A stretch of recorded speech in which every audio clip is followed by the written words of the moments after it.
Hai semua, Assalamualaikum. Selamat datang di channel Ana Mama Kirana. Di video kali ini aku mau bikin sosis Solo yang kulitnya tuh lembut, lentur, dan tidak mudah sobek, serta isian daging ayam yang rasanya tuh asin, gurih, dan ada sedikit manisnya ya.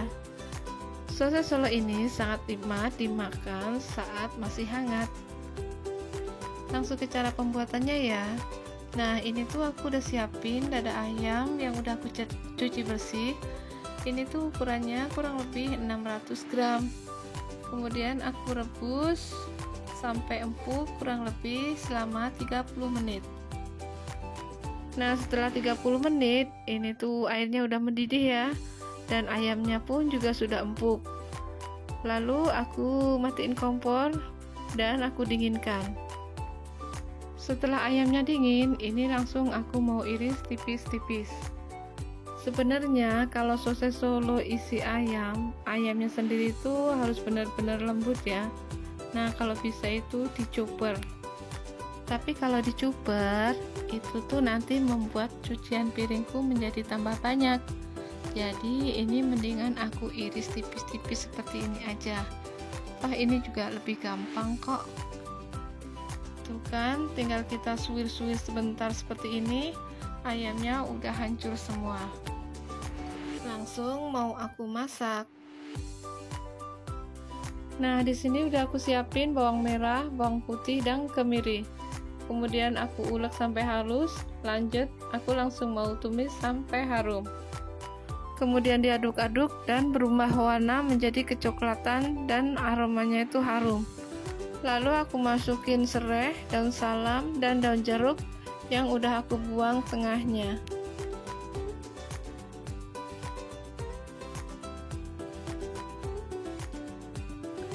Lalu aku mau masukin setengah sendok teh ladaku, garam, ketumbar bubuk, dan kaldu bubuk. Kemudian aduk-aduk kembali sampai semua bumbu tercampur merata. Kemudian aku mau tambahin santan. Di sini aku menggunakan santan instan yang saset 65 ml itu ya. Kemudian aku tambahin air dan jumlahnya menjadi kurang lebih 100 ml.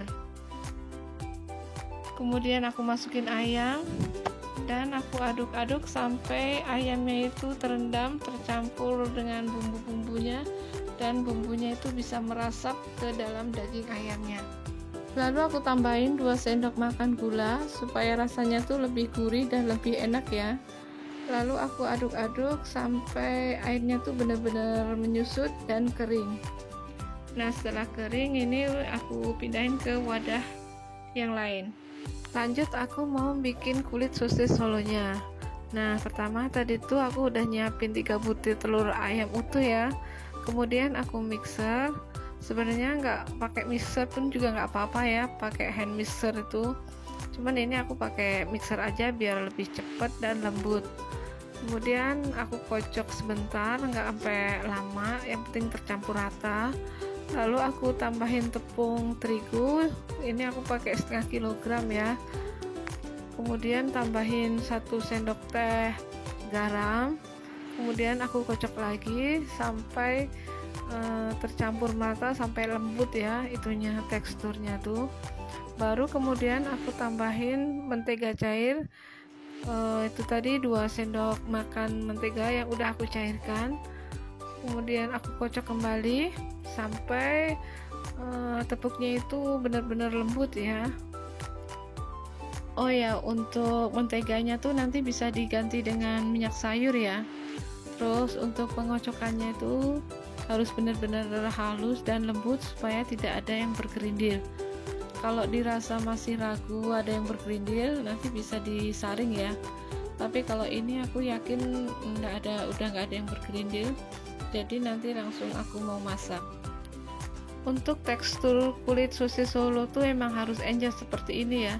Soalnya kalau agak kental tuh nanti hasilnya tuh akan tebal dan susah untuk dilipat. Nah, ini aku udah panasin teflonnya ya. Jadi untuk teflonnya sendiri tuh harus panas, tapi jangan terlalu panas juga ya, dan jangan terlalu dingin supaya kulitnya tuh nanti tetap bagus dan lembut.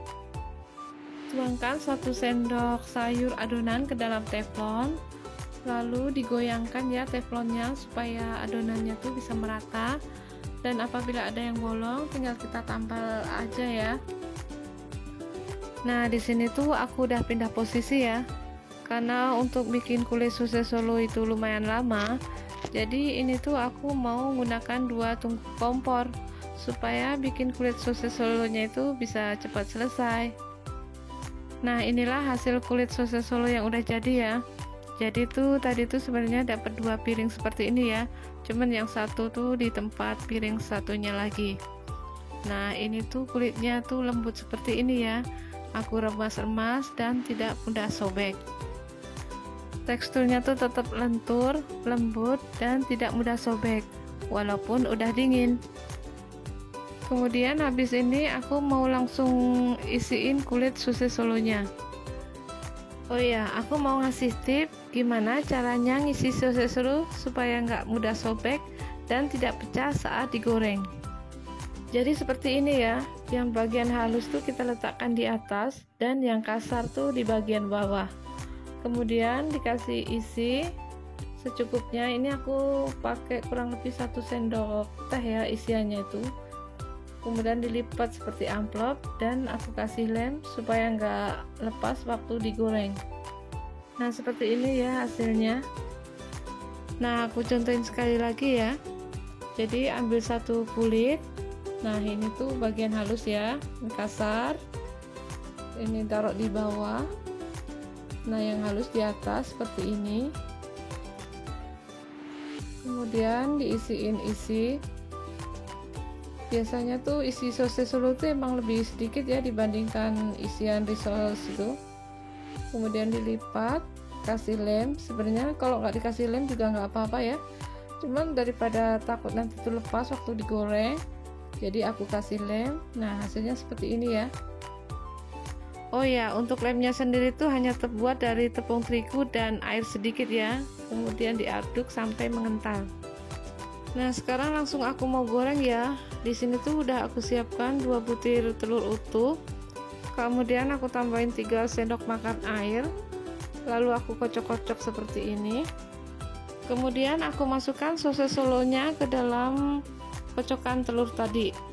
Langsung aku goreng. Usahakan menggorengnya itu menggunakan minyak yang udah panas ya, tapi jangan terlalu panas juga, nanti bisa cepat gosong. Sebenarnya aku tadi tuh lupa ngerekod ya untuk gorengan yang pertama dan kedua. Jadi ini tuh udah gorengan yang terakhir dan telurnya udah mau habis. Untung langsung inget, jadi langsung aku rekam ya walaupun udah yang terakhir. Kemudian aku balik dan aku aduk sebentar ya supaya matangnya tuh merata.